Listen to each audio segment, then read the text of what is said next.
Welcome to Game 8 of the 2014 Greendale Panther football season. We have now entered into the crossover portion of the schedule, which is determined by how the teams from the Woodland East and West finish. Since Greendale finished first from the West, they will host Brown Deer from the East, who finished second in their conference. This game also features two of the top quarterbacks in the Woodland Conference in Greendale's Josh Ringelberg and Brown Deer's Zach Vaughn. Both of these guys are true dual threats and can pose headaches for the opposing teams. This game should be a doozy. Brown Deer would be kicking first to start the game. After a short return, Greendale would be starting their first drive of the night from their 20. They only picked up a few yards and they were forced to punt, going 3 and out. After a nice kick by Angel Ramirez, the Falcons would start their drive on the 26. With the help of a poor call on a defensive pass interference penalty, it only took Brown Deer 8 plays to reach the end zone on a 14-yard run by quarterback Zach Vaughn. Jerry Giles would make his kick, making the score 7-0 with 7:52 left in the first quarter of play. After the ensuing kick, Greendale would start their drive from their 20. It was real evident that this was the fastest team the Panthers have seen all year, as there were Falcon players appearing from everywhere. This time they put 6 plays together before being forced to punt from their 41. After another nice kick, the Falcons would start their drive from the 13.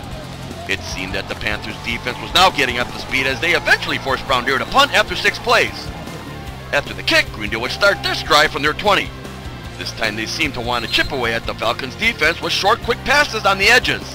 They weren't gaining big yards, but they were moving the ball. You had to figure that head coach Rob Stoltz was setting something up, because that's what he does.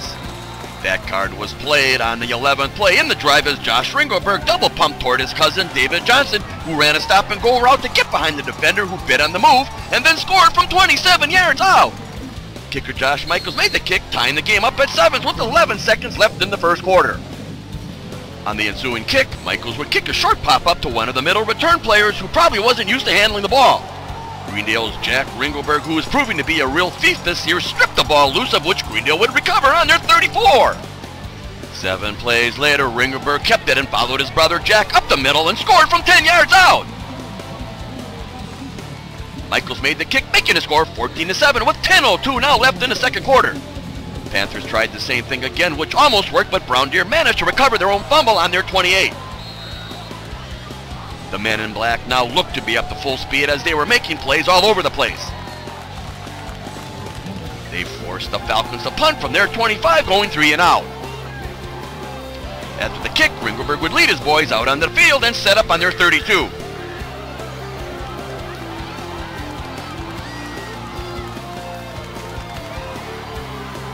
Eight plays later, including this ridiculous run by Jack Ringelberg, Josh Ringelberg would finish the job off by scoring from 1 yard out. The extra point was good, making the score 21-7 with 6:39 left in the first half. After the return, the Falcons would start their next drive from their 29. The bend but don't break Panther defense held Brown Deer to 6 plays before forcing them to punt from their 43. After this huge return by Angel Ramirez, Greendale would start their next drive from the Falcons' 38. 2 plays later, Ringelberg threw a pass in the direction of Michaels, who then used his speed to elude a few tacklers, eventually crossing the goal line from 35 yards out. He then followed that effort up with a kick, which was good, making the score 28-7 with 3:52 left in the first half. After a nice return, the Falcons would start their drive on the Greendale 49. The Panthers' defense was making life miserable for Vaughn, who was one of the better quarterbacks in the state. Because of that, you really have to be on guard at all times, which was evident as he hooked up this 4th and 13 pass to Niles Williams, who made a great catch in the end zone from 40 yards out. Giles would make the point after try making the score 28-14 with 1:38 left in the half.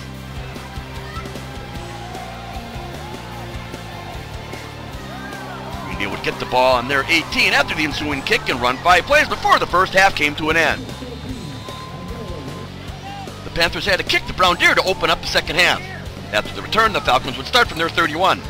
They were doing an excellent job of moving the ball, thus keeping it out of Greendale's hands, but on their 10th play, Ramirez intercepted a pass in the end zone, giving it back to his offense on the Greendale 20.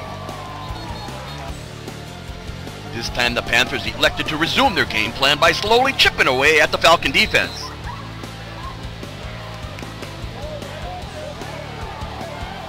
After this nice catch by Tristan Pip down at the goal line, Ringelberg would walk in from 1 yard out for Greendale's 5th touchdown of the game.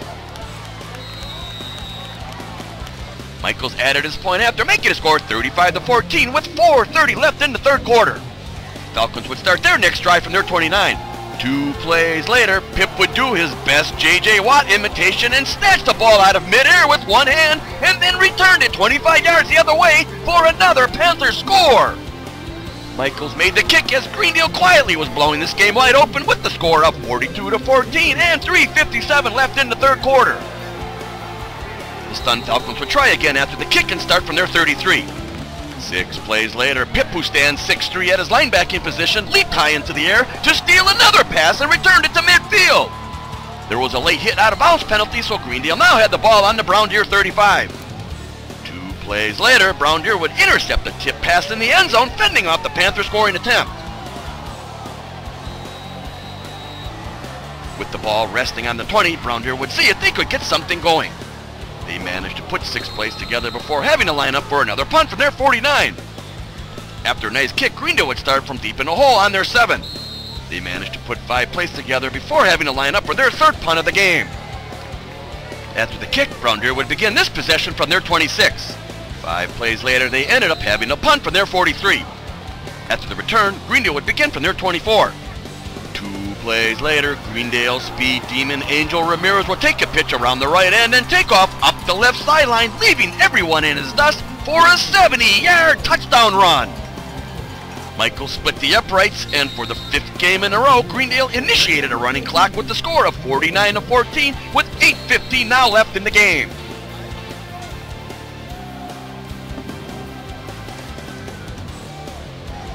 The deflated Falcons would now start their next drive after the ensuing kick from their 31. 4 plays later, Bond threw his 4th interception of the game right to Jack Ringelberg, who returned it to the Falcon 40.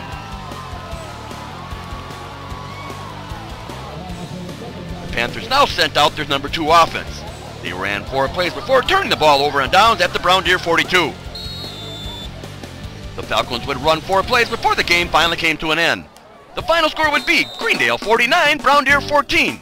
Going into tonight's game, people were thinking that it would be close, as Brown Deer is the fastest team that Greendale's faced all year. They also have more weapons, including one of the state's top quarterbacks in Zach Bond. He has been running all over teams that they have played in prior weeks, racking up some huge numbers. The one thing that Brown Deer's coaching staff knew was that they would be facing undoubtedly one of the fastest teams in the state in Greendale.